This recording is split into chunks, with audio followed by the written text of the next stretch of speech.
Deixa eu dizer uma coisa para você que está fazendo esse curso, que depois pretende utilizar esse curso na sua igreja. Nós temos um plano, é uma espécie de uma assinatura que a sua igreja faz. Se ela adere a esse plano, ela recebe todos esses slides aqui para poder dar aula.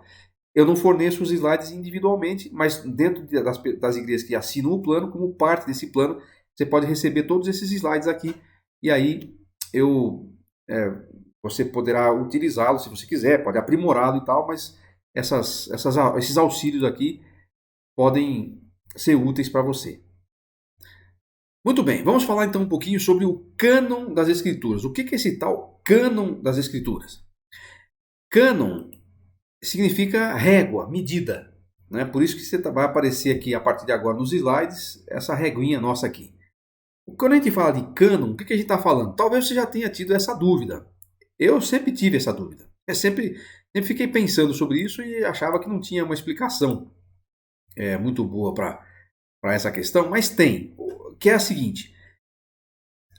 Os autores da Bíblia foram, os escritores da Bíblia, né? O autor é Deus, os escritores foram registrando ao longo daquele tempo todo aquilo que Deus queria. Nós vimos como a inspiração pelo menos a nossa forma de ver, Deus conduzindo para que o texto bíblico tivesse exatamente aquilo que ele quisesse, mas utilizando o estilo, o contexto, a língua, as capacidades de cada um dos autores lá, dos escritores, para colocar ali no papel aquilo que Deus queria. Muito bem. Mas esses livros foram sendo escritos ao longo de muito tempo, de muitos séculos, 1.600 anos. Entre Moisés e João tem 1.600 anos. Muitos desses escritos foram sendo copiados e passados para outras gerações, para os pais, para os filhos, tal, né? Até que na época dos levitas surgiram lá os escribas que copiavam a lei e copiavam também os outros livros que foram sendo agregados. Então, até a época de Josué só tinha o Pentateuco. Talvez até a época de Samuel só tinha o Pentateuco. Não se sabe se foi o próprio Josué que escreveu o seu livro, provavelmente tenha sido, mas pode ter sido também Samuel. A tradição era passada de forma oral, a não ser o Pentateuco que Moisés escreveu, então tinha lá o livro da lei. Mas aí os outros livros vão sendo escritos e conforme vai passando, vai chegar a época dos Salmos, aí os Salmos são catalogados. Os Salmos não são escritos de uma vez, não é uma publicação única. Você tem Salmo lá que é de Moisés e você tem Salmo que é de depois do exílio. Então como é que tem lá o Salmo 137 que fala sobre a Babilônia, nós estávamos sentados lá nos rios da Babilônia. Foi feito um compêndio, uma coletânea desses salmos ao longo de muito tempo. E isso aconteceu também com os outros livros da Bíblia. E aí a questão é, quem definiu qual livro seria colocado, qual livro ia entrar na Bíblia e qual livro não ia entrar? Bom, é uma pergunta pertinente, né? Mas é uma pergunta que tem uma resposta histórica. Eu não sou um historiador, eu não sou perito em história. Tanto é verdade que eu pedi que o meu pastor e mestre aqui, o pastor Josimar Roque Júnior, que ele me ajudasse aqui, e ele escreveu essa aula 5. Portanto, essa aula aqui não tem erro nenhum, tá? Se tiver, tá nos outros, mas aqui não fui eu que escrevi, então tá tudo certinho aqui.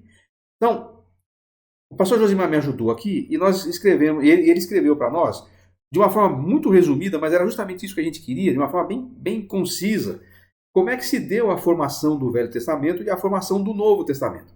Então, eu não vou ficar lendo aqui, mas eu vou tentar falar isso de uma forma gráfica, mostrando para você aqui nos slides alguma coisa sobre o contexto histórico em que isso aconteceu. Principalmente, hoje, o do Velho Testamento. Como é que o cânon do Velho Testamento foi definido. Para isso, a gente vai ter que, então, recorrer, vai parecer aqui uma aula de história mesmo, né? Qual era o cenário político do tempo do Velho Testamento, especialmente aqui depois dos reis? Vamos começar aqui quando a Assíria, lá de Nínive, a época de Jonas lá, quando a Assíria é um poder mundial, pelo menos naquela região do mundo onde a Bíblia se concentra para narrar, que é onde está o povo de Israel. A Assíria é um poder mundial que é conquistado posteriormente pela Babilônia. Lembra lá do Nabucodonosor e tal? Então é essa Babilônia aí. Né? Eu vou deixar aqui as cenas para você, vou sair um pouquinho aqui, mas você sabe que eu estou aqui porque eu estou falando inclusive. Né? Então a Babilônia conquista a Síria. Depois os persas, ou o Império Medo-Persa, conquista a Babilônia. Isso acontece ainda no tempo de Daniel. Lembra lá aquele dia que a parede apareceu lá, a escritura na parede lá, que eles estavam fazendo festa? Ele era o filho ou o neto de Nabucodonosor, que tinha invadido Jerusalém e que tinha roubado todas as taças e tal. Eles estavam lá bebendo e tal, e aí aparece aquela mão escrevendo na parede. E o que queria dizer aquele mene mene tekel parsim? Pesado fosse na balança e achado em falta. Vou entregar o teu reino aos persas. Naquela mesma noite, os persas invadem a Babilônia e se tornam o poder mundial. Então, é disso que nós estamos falando aqui. Que tem isso a ver com a formação do Velho Testamento. Calma, você já vai entender, espero. Depois deles, aí já não é mais no período do Velho Testamento. É depois de Malaquias, muitos anos depois, um novo império, que é a Grécia, vai conquistar os persas. Observe, eu não vou falar disso aqui com detalhe, porque não é o foco do nosso tempo aqui, mas todos esses impérios aqui, a partir do babilônico, e essas sucessões de impérios, estão previstas desde o tempo de Daniel. Aquela estátua que Nabucodonosor sonha, e que depois o Daniel vai lá e interpreta o sonho, cabeça de ouro, peitos de prata, pernas de bronze, pés de ferro, né? São os impérios que iam se suceder, justamente isso aqui. A Babilônia, os persas, a Grécia e depois o Império Romano. Bom, quando termina o Velho Testamento, portanto, eles estão aqui no Império Medo-Persa. Os gregos conquistam a Pérsia já no período interbíblico, entre Malaquias e Mateus.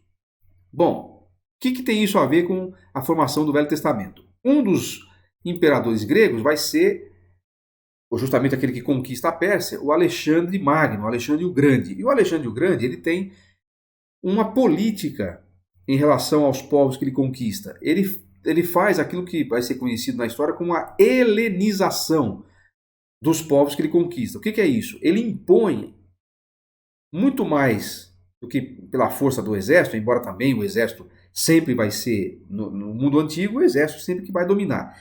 Mas para manter a dominação, a conquista é pelo exército, mas para manter a dominação, ele opta pela imposição e pela difusão da cultura, da língua e da civilização gregas. Isso aqui vai ser chamado de helenismo. Você vai encontrar lá, por exemplo, em Atos dos Apóstolos, uma disputa entre as viúvas helenistas e as viúvas dos judeus. Quem são as viúvas helenistas? As viúvas que foram criadas ou que tinham, embora fossem judias, foram criadas num contexto grego, no mundo grego. Então, helenismo é isso, né? É essa expansão da cultura grega exigida aí, feita ou capitaneada pelo Alexandre o Grande. Agora aí que vem a questão que envolve o cânon no Velho Testamento. Como resultado disso, né, o Alexandre o Grande queria fazer a maior biblioteca do mundo. E, na verdade, quem faz isso, depois da sua morte, o império é dividido em 4 impérios, o Império Grego, né, entre os seus 4 generais. E o Ptolomeu, que vai para o Egito, ele fica lá com a incumbência, e não sei se é exatamente ele que quer fazer isso, ou se o Alexandre que queria fazer isso, mas não dá tempo e ele segue a ordem, que é construir a maior biblioteca do mundo em Alexandria. Agora, em Alexandria, lá no Egito, ficava uma grande concentração de judeus, porque eles tinham fugido para o Egito, já desde o tempo lá do Império Babilônico, e tinham se fortalecido como uma grande colônia lá. Então, é lá que vai acontecer, nos séculos 2 ou 3 mais ou menos, aquilo que nós conhecemos como a versão Septuaginta. O que é a versão Septuaginta? Para compor aquela maior biblioteca do mundo lá, os gregos eles ordenam a tradução para o grego de todos os clássicos literários que existiam. E entre esses clássicos, exige-se e pede-se, encomenda-se a tradução das Escrituras, que era o Velho Testamento. Então aí tem lá, a gente não sabe até que ponto isso é lenda ou até que ponto isso é história, mas por que chama-se Septuaginta? Porque Septuaginta vem de 70. Tem 70 sábios, alguns dizem que eram 72 sábios, representando ou tendo representação 6 de cada uma das tribos de Israel. Então daria 72, daí a versão dos 70, que era na verdade 72, eles teriam feito essa tradução em 72 dias. A gente não sabe se isso é lenda ou se é história real, mas o fato é que um conjunto de sábios, de eruditos, que são judeus, portanto tem o hebraico como sua língua, que eles aprenderam em casa, mas que também tem influência absoluta no grego, porque eles foram criados no mundo grego, em que todo mundo aprende a língua grega como língua oficial do Estado. Então, eles têm essa capacidade, têm domínio completo do hebraico e domínio completo do grego. A tradução que eles fazem é a primeira tradução da Bíblia para uma outra língua que não o hebraico, e vai ser referência até hoje para todas as traduções, para tudo quanto é língua. As pessoas vão lá no grego, da Septuaginta, veem como é que eles traduziram lá e usam isso como referência para fazer as traduções até hoje. Mas além de ter essa tradução, que foi uma coisa importante, inclusive na preservação do Velho Testamento, pode-se considerar que a versão Septuaginta fosse o primeiro cânon referendado. O que é isso? Por que eles traduziram só esses? Havia muitos outros escritos na época que eles fizeram essa tradução. Mas os eruditos, ao longo daqueles 400 anos depois de Malaquias, já tinham definido, por critérios que eles usaram, não foi assim de uma hora para outra, eles conversaram muito, discutiram muito sobre isso e perceberam que alguns textos tinham que ser considerados, já eram considerados pela própria tradição judaica. Por exemplo, o Pentateuco. Ninguém tinha dúvida de que Moisés tinha sido inspirado por Deus para escrever aquele livro. Os livros de Samuel lá, o próprio livro de Samuel, Juízes, Ruth, eram livros que já eram aceitos na tradição como escritura. Os livros dos profetas, nem todos, mas aqueles profetas que diziam lá, assim diz o Senhor, tal. Quando chegou a hora de traduzir as escrituras, eles já tinham definido isso ao longo de quase 300 anos, quais seriam as obras que seriam consideradas inspiradas, e fizeram a tradução somente desses livros. Não fizeram a tradução de outros livros que depois vão ser considerados como apócrifos, e vai ter vários pseudoepígrafos, ou pseudoepigráficos, como alguns falam, né? Tem vários livros lá que foram escritos entre o Velho e o Novo Testamento que simplesmente não foram aceitos pelos tradutores aí para fazer a composição daquilo que seria a primeira versão do Velho Testamento em uma outra língua. Agora, sabe quem dá a referência final para dizer, não, pode considerar esses livros aí como os livros que são canônicos, que são os livros inspirados? Não é nem a igreja, mas é alguém que é o dono da igreja. Sabe por quê? Porque Jesus, durante o seu tempo de ministério aqui, ele referendou claramente as partes da Bíblia hebraica no seu ministério. Quais eram as partes da Bíblia hebraica? Ela se dividia, e aqui é bom que você entenda o seguinte, há uma diferença no número de livros da Bíblia hebraica para a Bíblia que nós temos hoje, porque as divisões dos livros eram diferentes, mas o conteúdo era exatamente o mesmo. Quais eram as divisões da Bíblia hebraica? Ela se dividia nessas três divisões, ela se dividia nessas três partes aí. Primeiro a lei, a Torá, que incluía aí os 5 primeiros livros que nós temos na nossa Bíblia, Gênesis até Deuteronômio. Isso está na página 20 da sua apostila, não dessa forma gráfica, mas ele está aí. Depois você tinha os profetas, os livros chamados de Nebiim, que incluía aí os 12 profetas menores, aqui por último eu citei, e alguns do que hoje nós chamamos de históricos. Josué, Juízes, Samuel, que era um livro só, Reis, que era um livro só, e os profetas maiores, Isaías, Jeremias e Ezequiel, juntamente com os profetas menores, aqueles 12 ali. Isso aqui formava um livro só, por exemplo. Por isso que o número de livros vai ficar diferente do número de livros da Bíblia que nós temos hoje em dia. Depois você teria os livros que eram chamados de os escritos, ou também eram chamados de salmos, que eram os chamados Ketubim. Então você vai ter aí, nessa divisão, os salmos, os livros poéticos, né, Provérbios, Jó, Cantares, tal.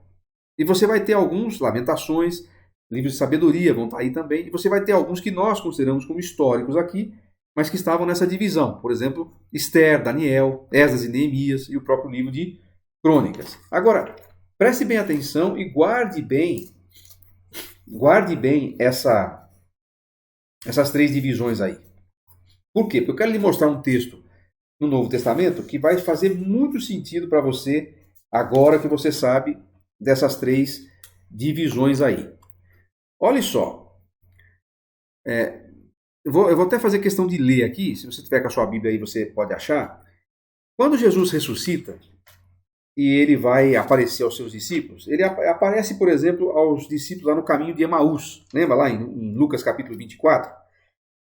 E quando ele está conversando com aqueles discípulos, ele não tem nenhum livro na mão, ele está falando tudo isso de cabeça. Mas quando ele começa a falar com aqueles dois discípulos no caminho de Emaús, né, o Cleopas e o amigo dele, ele fala uma coisa interessante aqui. Quando eles começam a conversar com ele sobre o que tinha acontecido, com Jesus de Nazaré e tal, diz o texto que Jesus, começando por Moisés e todos os profetas, explicou-lhes o que constava a respeito dele em todas as Escrituras. Então veja, Jesus considerava, e Lucas registra isso aqui, que os escritos de Moisés e dos profetas eram escritura. Agora, quando ele fala de Moisés e profetas, ele está matando aqui essas duas divisões. Matando assim, quero dizer, ele está se referindo. Moisés é a lei. A lei aqui, a Torá, também é chamada de Moisés. Quando fala assim, Moisés é lido, é o Pentateuco. Quando ele fala dos profetas, ele está falando dessa segunda divisão aqui, toda, né, de Josué até os profetas menores todas. Aí você fala, puxa, então ele deixou os salmos de fora, que pena. Bom, nesse texto aqui, ele está falando que ele começou por Moisés e foi até os profetas. Então nós temos aqui Jesus Cristo referendando como escritura tanto a lei quanto os profetas. Todos essas duas divisões aqui. Mas para não dizer que ele deixou os salmos de fora, além dele ter citado vários salmos como escritura, ele cita salmos de Davi dizendo, assim diz a escritura. Então ele também considerava os salmos como escritura, tá certo? Então ele já referendou. Mas nesse mesmo capítulo 24, versículo 44, agora ele não está falando só com os dois. Ele está falando com os discípulos que estavam reunidos, ele se põe no meio deles e ele começa a falar para eles sobre o que está acontecendo. Isso aí já é num outro dia, não é no mesmo dia. E olha o que ele fala no versículo 44. Eu vou até voltar aqui, vou ler enquanto eu deixo aqui o quadro. Lucas 24 e 44, disse-lhe Jesus, foi isso que eu lhes falei enquanto ainda estava com vocês. Era necessário que se cumprisse tudo o que a meu respeito está escrito, preste bem atenção, na lei de Moisés, nos profetas e nos salmos. E aí completa Lucas dizendo assim, então lhes abriu o entendimento para compreender as Escrituras. Olha que coisa interessante. Jesus está dizendo para eles assim, tudo que estava escrito a meu respeito nas Escrituras, o que ele chama de Escrituras? Lei de Moisés, profetas e salmos. Todo o Velho Testamento. Então, Jesus está referendando o cânon do Velho Testamento que está na Septuaginta, por exemplo, que já estava referendado pela tradição judaica dos rabinos e dos estudiosos, dos escribas e tal. Isso nos dá uma segurança, isso mata o nosso problema em relação ao Velho Testamento. Qual é a questão?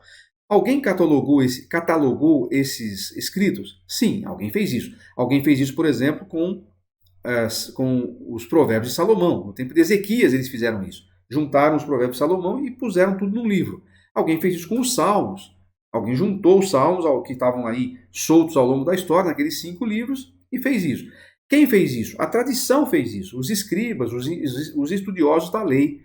E na época, então, do período interbíblico, de Malaquias até Mateus, a Septuaginta referenda e diz, não, escrituras são esses livros aqui. Torá, Nebirim e Ketubim. Nós vamos traduzir isso como escritura. Como se não bastasse isso, Jesus chega e fala assim, não, a lei, os profetas e os salmos falam a meu respeito, elas são as escrituras. Várias vezes ele referenda Moisés como escritura, os salmos como escritura e profetas como escritura, porque ele cita as escrituras ao longo do seu ministério. Não é interessante isso? Então você pode ter segurança de que o Velho Testamento foi tido como escritura, esses livros que estão aqui, feita a ressalva de que em número eles divergem por causa dessas divisões aqui, são diferentes da nossa Bíblia, é verdade, e as razões para isso são razões históricas, que eu não vou entrar aqui em detalhe, mas o conteúdo é exatamente esse. O conteúdo que você tem na sua Bíblia em português embora numa ordem diferente, o conteúdo é o mesmo que tinha lá na Septuaginta. E essa Bíblia que Jesus lia vai ser então o Velho Testamento, que está referendado por ele. Então nós matamos aqui metade do problema do cânon das Escrituras. Tá certo?